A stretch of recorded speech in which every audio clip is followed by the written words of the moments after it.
এই ধরনের অঙ্কগুলো যদি থাকে তাহলে আমরা কিভাবে করব? তো এই অঙ্কগুলো কোথায় দেখতে পাবে তোমরা? বিভিন্ন কম্পিটিটিভ এক্সামে তোমরা দেখতে পেয়ে যাবে, ঠিক আছে? তো এই অঙ্কগুলো কিভাবে করব এর টেকনিকটা শিখে নাও। কি করবো? অনেক বড় সিরিজ থাকতে পারে, দেখা দুটো দেখিয়েছি উদাহরণ দিয়ে, 1 2 3 1 2 3 4 5 6 7 যতই থাকুক না কেন, যত বড় সিরিজ থাকুক, তো অঙ্কগুলো কিভাবে করা যাবে? 1 2 3 রয়েছে, ঠিক তার পরের সংখ্যা রেখে এখানে আমি এই লাস্টের সংখ্যাকে গুণ করবো, তাহলে কত হয়ে যাবে? 12। 12 হয়ে গেল। এই 12কে 2 দিয়ে ভাগ করে দাও, আমার অ্যান্সার হয়ে গেল 6। এটাই তো অ্যান্সার। তাহলে এই অঙ্কটা কি করে হবে?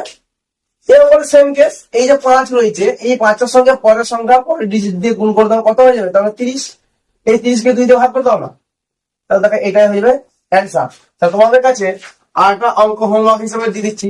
তো ঠিক যদি ইন্টারেস্টিং লেগে থাকে তাহলে আমাকে মোটামুটি করে দেখাবে, ঠিক আছে? তো কি তারপরে হচ্ছে 5 কিউব প্লাস 6 কিউব, এটা অনেক বড় সিরিজ হয়ে গেল। এই অ্যান্সারটা কত আমাকে একটু কমেন্টে জানাবে।